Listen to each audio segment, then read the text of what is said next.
You won't right away know how to honor yourself, how to love yourself and do what you love. But it's the exploration of it and getting curious about it. That is the joy of the path. Welcome to And Then I Did This. Prepare to be inspired as we celebrate the unique journeys of individuals who've had the courage to break free and live life on their own terms. Their lives prove that you truly can be free to live your best and most authentic life. Let's get to it.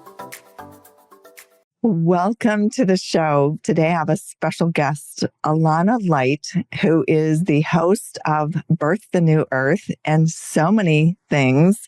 I would love you to introduce yourself and share a little around your background. Well, thank you so much. I'm so excited to be here. And I have to I feel like share the story of how we first met for people to understand my background. Good. Do it. Because we were steeped in the sales and marketing world. Oh, look, I'm getting a thumbs up. The universe is yes, that is the way to begin. Yes. It's so funny. I remember I was standing in heels, still drinking at the time. It was late night after going to 100 different booths at a conference. And I was so tired of talking. I didn't want to talk anymore. I was so burnt out and exhausted. And this was how many years ago was that? White House? 5, 6? I don't know, something like that. And then I see you, and I know I'm meant to talk to you because you're my client. And when you're talking to clients, you have to be that person who's making your client happy because you're trying to sell something. But you were the opposite energy of every single person. You were just this light. I felt such a deep connection to you, and I felt so much more energy then.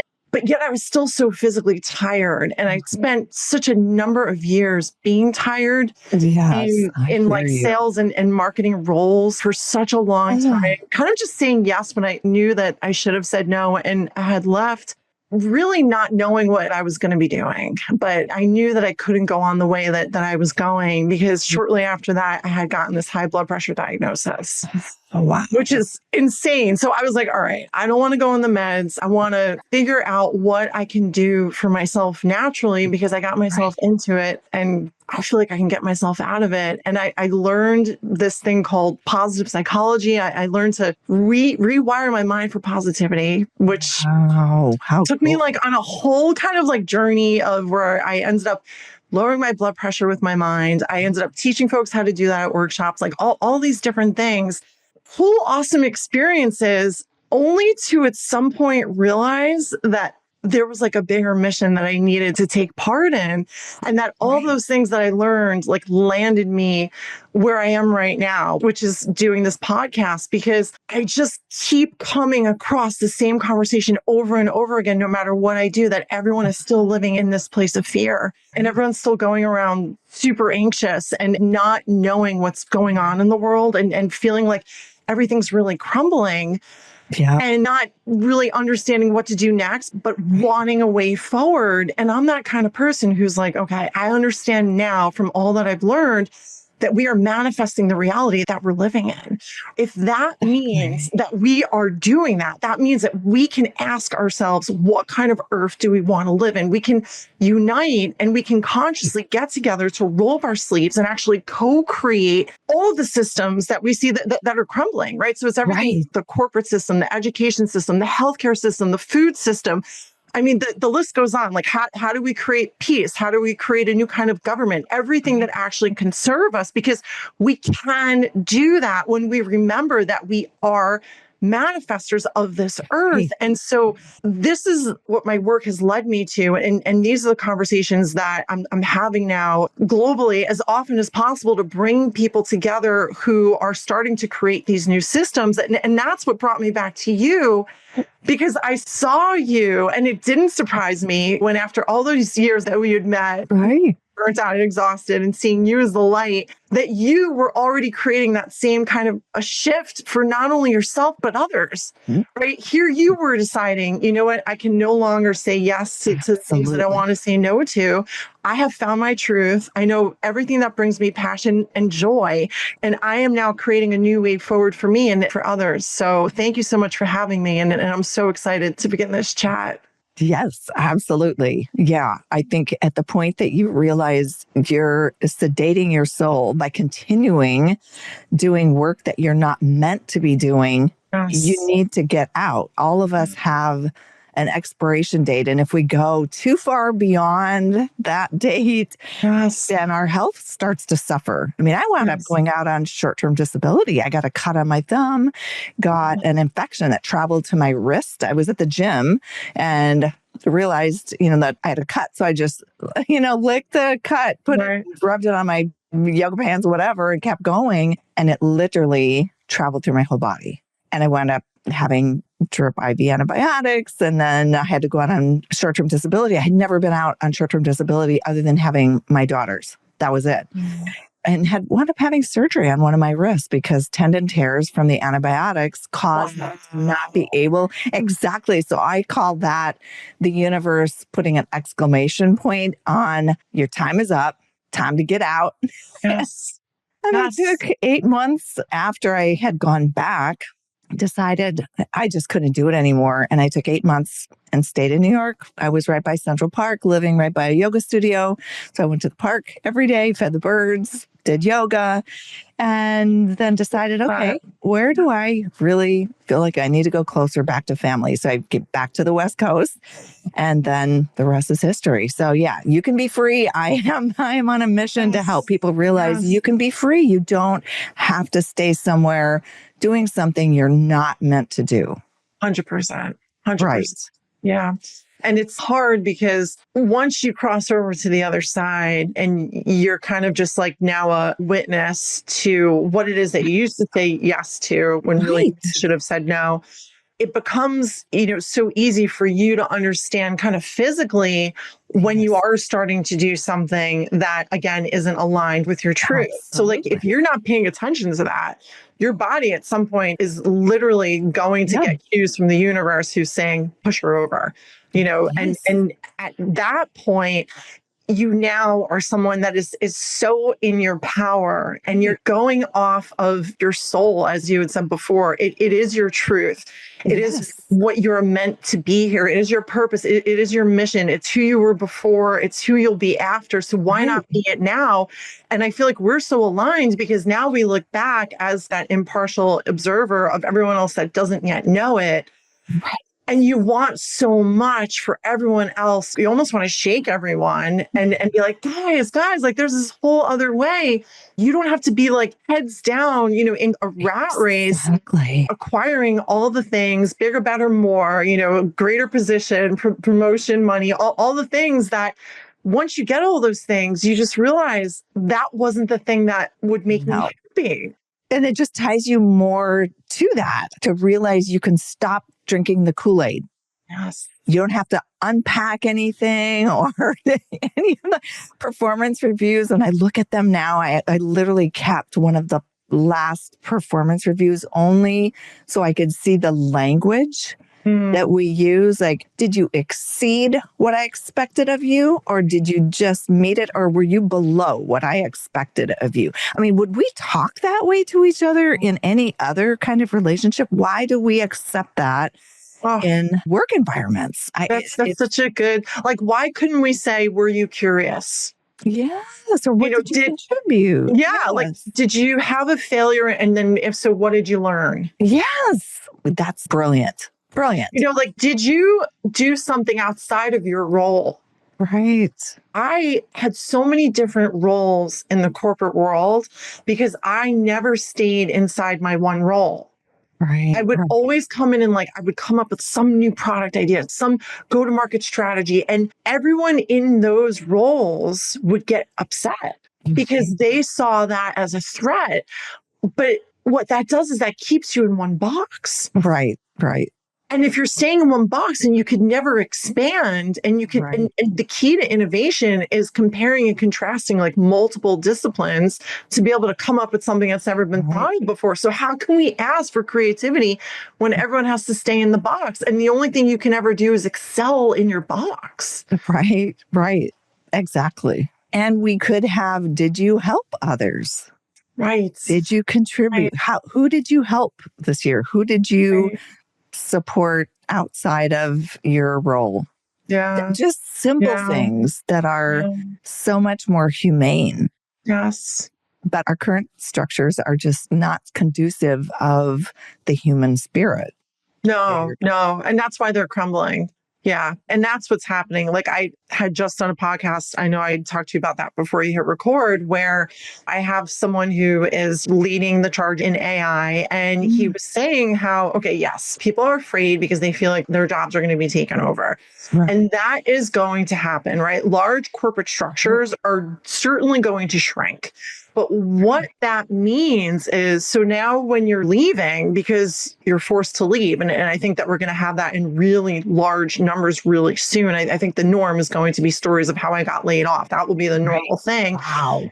People are going to still try to go back to LinkedIn and look for their regular job. Their regular job will no longer be there. But what that is forcing people to actually do is do that thing that we were talking about before, which is ask ourselves, what do we love to do? Like, what have we always wanted to create? Because what that now means is that if you can figure that out, and I know like our generation is like, what? Like, what do I love? Because that was programmed out of us when we were kids. And that's the root of the issue. So once you can figure out what you love, which takes some work, it took me some work as well. And the way I first figured it out was by figuring out, like when my body told me when I was doing something that I don't love. Right. Like I started to get, I was like, all right, that's not right. Right. Finally start to figure out what you love. Are you brave enough to do it? Because we're so entrained to be afraid to fail, right? We're so entrained in like a fear-based survival mechanism. But once you figure that out, and I think that's the name of the game and the fun of it, you can now, or like say you notice a hole in the market, something that you can solve for that excites you. You can now create a company easily with AI, with zero funding and zero people, and have a go-to-market strategy, know who to market to, create the product itself, build the website. You can literally have it coded for you if you know how to prompt. All of that can be created for you easily. Know who your market segmentation is, your demographics, what to say to them, when, across what platforms. All of that, instead of needing 20 to 30 people and $20 to $30 million in funding, every single person now can be a solopreneur. Right. And that is what is happening. And that's why it's super, super exciting. So we have to actually be okay with remembering who we are and getting back to our humanity. And that's why the corporate structure way of being that has proliferated, removing that from us, which is what school did at the get-go, no longer works. Right. Absolutely. Yeah. At the indoctrination camps, as they're called. That's essentially it. Like we had said before, the one thing that AI would never have access to is higher consciousness. Absolutely. Right? It has no access to cool, innovative ideas. Right? It has no access to imagination, to intuition. Right? It needs us for that. We have to feed it. The art of it is learning to coexist with it and get deeper into that thing that was removed from us when we were kids. Yeah. And leverage AI as a tool. 100%. 100%. Coexist with it. Don't be afraid of it. Get curious about it. You will be blown away. I can't believe how much I can do because I work with ChatGPT constantly. I can produce so much more.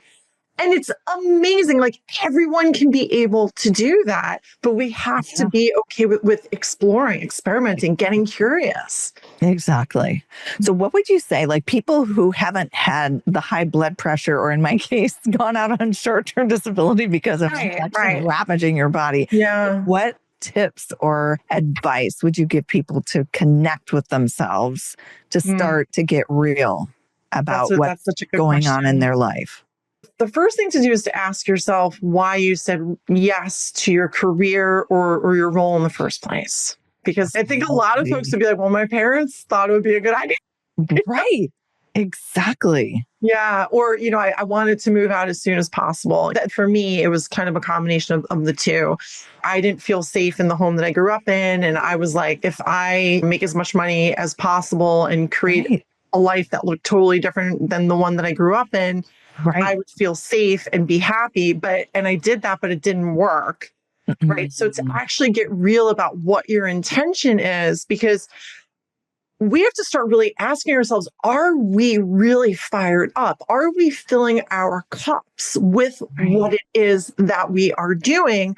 Or are we just doing it because we feel like we're supposed to, because we feel like it ticks a box, because we feel like it's about the optics, because it's attached to an identity that we want other people to believe about us. And I think that that's where kind of the shift is occurring, where you're starting to see folks no longer want that old way of being because they're not feeling joy and they are feeling burnt out because they created the life and it's not giving them that satisfaction, but they don't quite know what to do about it. Right. So once you start to realize that you're at that inflection point, that's where it gets really fun. Yeah. And people feeling brave enough to do it. It's like those sayings of, if you realize you're in the wrong room, take steps to get out. Then I saw one the other day that was like, if you realize you're on the wrong train, the longer you stay on it, the more expensive the trip, 100%. Right. This is so well said. And so it is not easy to step into a new way of being because you're used to money. You're used to having achievement attached to your identity. It needs to get to the point where your joy is actually more important than having the second car. Right. And that's what I needed to do. I needed to be like, okay, where can I actually cut corners to press pause long enough where I feel really comfortable and have zero pressure whatsoever so that I can actually take the shortest journey ever, which is the one inside, but the one that most people will never, ever take because they're looking for all of those things on the outside. Right. You have to be able to get rid of those things on the outside that you're willing to part with to slow down enough if you don't want to right away start trying to make extra income while you're still doing the other thing, right? Because I tried that too, and I still wasn't being honest with who I really was. So like I needed to get rid of the second car, stop going out to eat. I stopped dyeing my hair. I stopped getting Botox. I stopped having a cleaner, the fancy vacations, all of the extras. And my friends at the time, when I told them that I was doing this, because I was type A acquisition oriented. Like if I showed you a picture of me, I looked like I was made of plastic. They were like, you're not going to be able to do that. Like that is hard, to do. And I felt like I couldn't keep going on the way that I was going. So I had no choice but to do that because I had gotten a taste of what it was like to go within. Right. Yeah. Yeah. I had gotten that feeling of what bliss was like regardless of what was happening on the outside. Right. And it was so powerful that it lowered my blood pressure, that it got me back into the present moment. It created a relationship with my kids that I had never had when I was always traveling or running and thinking about the future. Like that shit. Like I remember the first time I was sitting at the kitchen table. I was about to start like future planning again. Like, what am I going to say in my next meeting? What am I going to wear next week to Chicago? Like while I'm eating with my family, it was normal to do that. Right. And I remember the first time I was like, wow, I could get right back into this moment. Like that awareness. Yeah. Put me right in bliss. And all of a sudden, like I could hear the sounds of my kids' voices. Wow. Which I don't think I really heard for a long time. Yeah. Everything shifted then for me. And I knew I had to get more of that. And I didn't care what it took. Yeah. I didn't care what it took. Yeah. And like now, like what's insane, the aha joke of the whole thing is like, when you're living in that energy and you start just creating from that space and you don't care about the things that are going to come from it, all of a sudden, because that's equal to abundance, that's the energy that is equal to abundance. Exactly. Quick and dirty rule that is so simple of like, well, how do we manifest? What is the law of attraction? You just need to be equal to the energy of what it is that you want to attract. Exactly. Everything starts flowing to you then. Yep. But by then you're so heads down in flow state. You're so heads down and just like doing what you love. You don't even care about those things. Like I could buy all those things I just told you about. I could buy them all right now. And I don't. Yeah. because I Yeah. don't even care about them. Exactly. Your priorities shift. Your priorities shift. It's so weird. Yeah. It's really weird. I care more about connection or Yeah. creativity, like getting a cool idea, like watching the wind in between the trees. That beauty of life is so Right. cool. Do we see it? Yeah. Yeah. Yeah. No, I hear you on every front because I'm just thinking the Botox with even like my daughter launched an organic skincare line. So it was like, I make my own and she'll make oils our own. I don't buy any. Right. I stopped the Botox, stopped any of Yes. that stuff. She was Yeah. like, you realize you're injecting poison into your face is going to your brain. And I hadn't even made that connection. Like, oh, wow, it's right there. There's a blood brain barrier, but why would you inject poison? Yeah. into Why would yourself? we? Yeah. Just to freeze ourselves. Exactly. Yeah. Yeah. So there are just so many ahas that, I mean, it's taking me back to even me remembering when my daughters was younger, driving in the car, taking calls. We're going shopping for her, but I'm so distracted and so prioritizing work. I'm on a work call I know. while we're walking into the mall to buy Right. her some new clothes for spring and Yeah. her bringing my attention to that. So I did that all the time. We'd go to Disney and I'd book calls. I'd be like, I have to be back at the room for this call. Yeah. Like So programmed. We were just programmed and that like was normal. robots. And it was like, Yes. I couldn't 100% ever relax. And I was making myself sick. And what's really funny is like, I now feel beautiful from the inside out, Right. which I used to never say. I would never say that. Like, oh, that I feel beautiful. Because we're not even like, even though we do all these things and pump ourselves with these toxins, we never even say because we're wearing a mask. But exactly. I feel from the inside out a light, right? Yes. Which makes me feel more beautiful than when I looked even 10 years ago, where I felt like I looked so much older. Right. I don't know. I looked like I had a mask on. Right. And everything I did, the call at Disney, being late, I would show up hungover even to like my kids' like events. I was out late with clients like that. It was always the priority. Right. But all to keep that armor of perfection like perfectly affixed. Oh my gosh. Until it got too heavy. Yeah.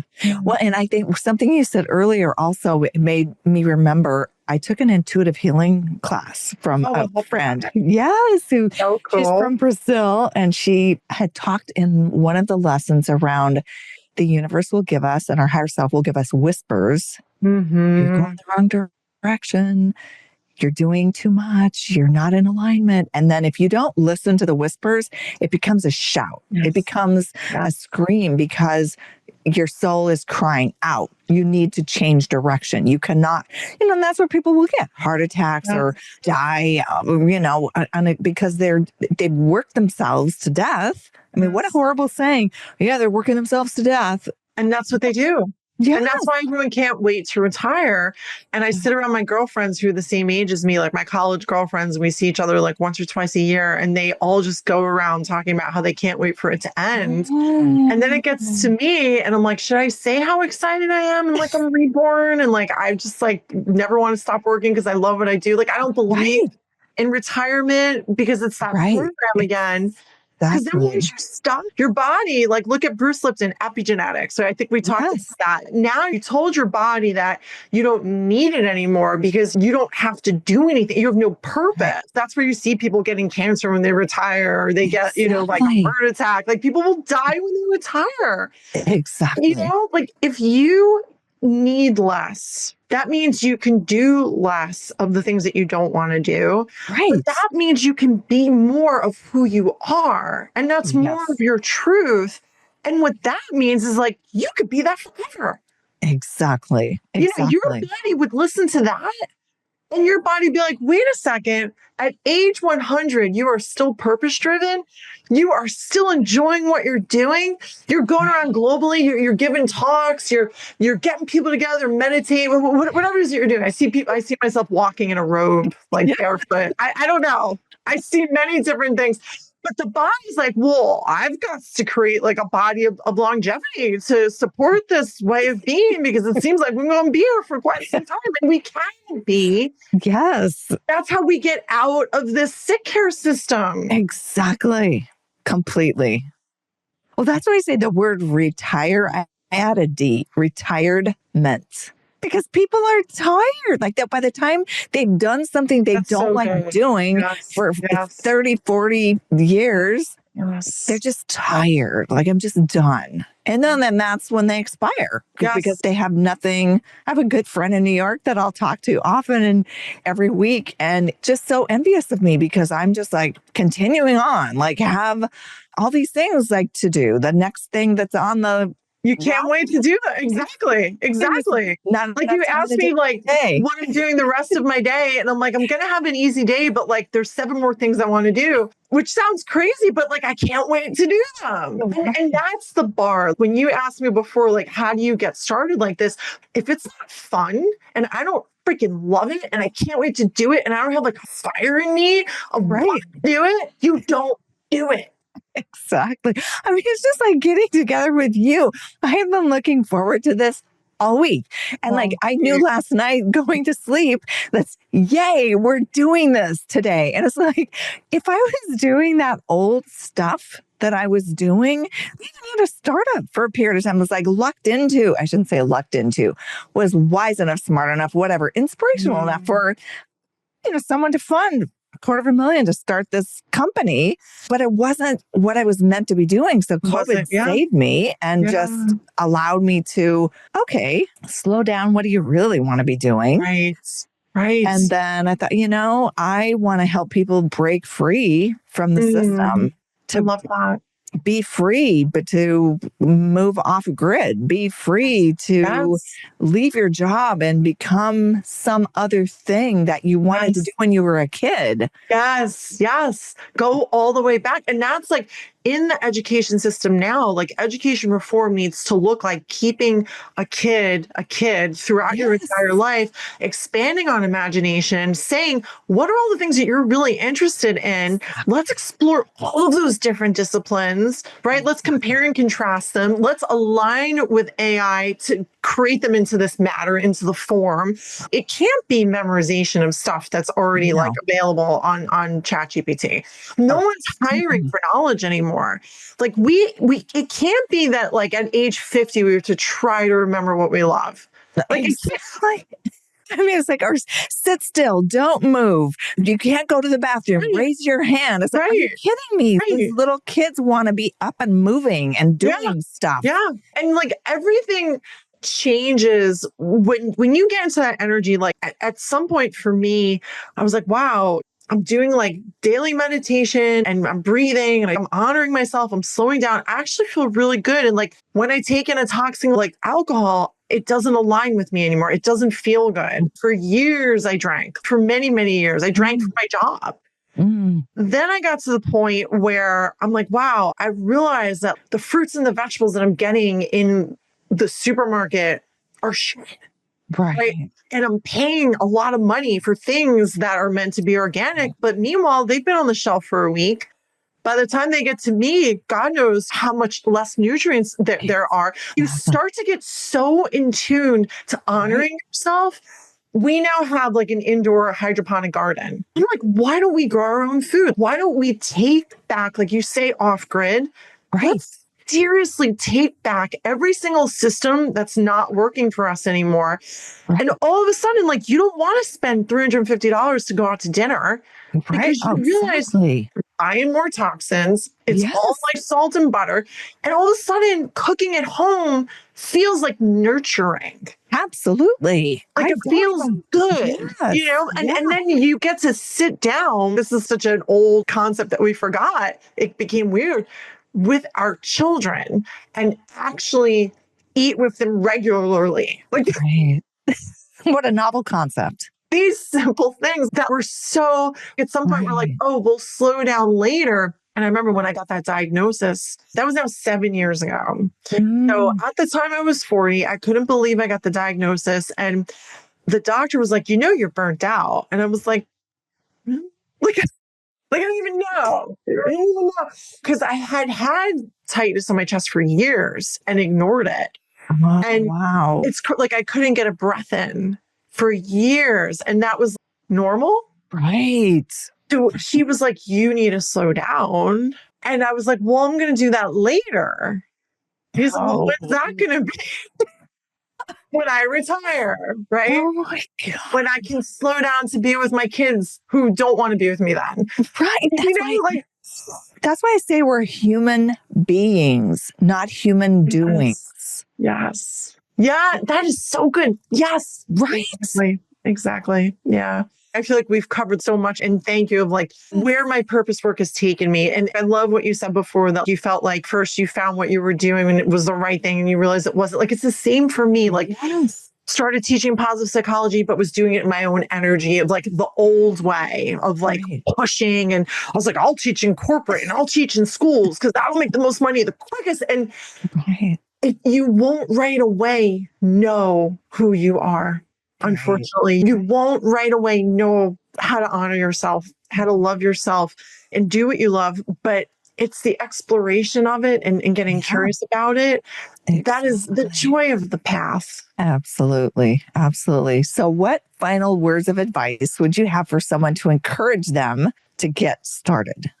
Oh, it's so good to really take a moment and ask yourself, what do you really want to change in this world? Because I know so many people are angry about so many different things, which is kind of how we started this conversation. And everyone says that they're not going to be happy until those things change. But know that whatever it is that you want to change on the outside is a reflection of what it is that you want to change on the inside first. Because that's the only way to change the outside. Right. So to allow yourself to get honest enough with how it might be really hard to turn that within, that which you want to fix on the outside, actually turn it within and start to go deep and to allow yourself to remove those layers that you might have had for a really long time that are causing you to be angry with all the things on the outside, because underneath all of those layers and all of that pain is your truth. So good. So good. Thank you so much. Thank you. On the show. Awesome. Now you're going to be on my show. Yes. Yes. That'll be all right. That'll be next. Thank you so much. And that's a wrap on another episode of And Then I Did This, celebrating the lives of those who've walked away from the beaten path to pursue work and a life that nourishes their soul. If you're feeling inspired and ready to explore your own path to freedom, check out youcanbefree.life, where you'll find resources and support to help you break free and live life on your own terms. See you next time.